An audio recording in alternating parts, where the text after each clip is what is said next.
직장 내 성폭력 피해를 입고 오랜 기간 정신적 고통을 호소해온 대한항공 노동자가 산재를 인정받았습니다. 근로복지공단은 재해자의 피해 사실을 알린 뒤 사측의 처리 태도가 지원적이지 않아서 재해자가 지속적으로 스트레스를 받았고 우울증이 악화됐을 것이라고 판단했습니다. 이와 관련한 매일노동 뉴스 기사 한번 살펴보도록 하겠습니다. 매일노동뉴스 취재에 따르면 근로복지공단 서울 남부지사는 지난달 24일 대한항공 직원 장모 씨의 요양급여 신청에 신청상병 중등도 우울 에피소드와 업무와의 상당 인과관계가 인정된다고 결정했습니다. 장 씨는 2017년 직속 상사에게 강간 미수 피해를 입은 뒤 직장 내 성희롱과 괴롭힘, 부당한 인사이동이 반복되자 2019년 문제를 공론화했습니다. 하지만 가해자 처벌 등 문제 해결 방식을 두고 회사와 다툼이 계속됐다고 합니다.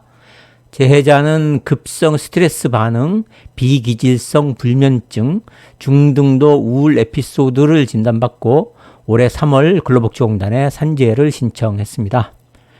공단은 2008년 상사로부터 성추행 사건, 그리고 2017년에는 보안사고 보고 과정 중 성폭행 사건을 경험했던 점, 이에 대한 적절한 처리가 사내에서 이루어지지 않은 것으로 보인다며 노동부의 처분에 대해 회사가 소를 제기하는 등 회사의 처리 태도 역시 지원적이었다고 보기 어려운 점, 진정이나 고소 등을 제기하는 과정에서 지속적으로 스트레스를 받았을 것으로 보인다며 중등도 우울 에피소드를 업무상 질병으로 인정했습니다.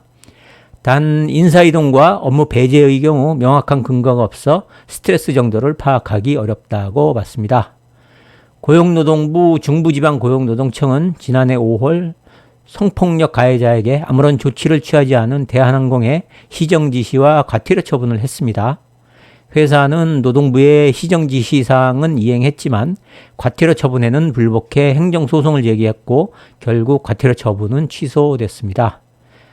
재해자 장 씨는 회사를 상대로 손해배상 소송을 제기했고 서울중앙지법은 올해 7월 대한항공이 가해자의 사용자로서 그 사무집행에 관해 발생한 강간미수의 불법행위로 인해 원고가 입은 정신적 손해를 가해자와 연대해 배상할 책임이 있다고 판결했습니다. 지금까지 대한항공 성폭력 피해 노동자 산재 인정이라는 제목의 매일노동뉴스 기사 살펴봤습니다.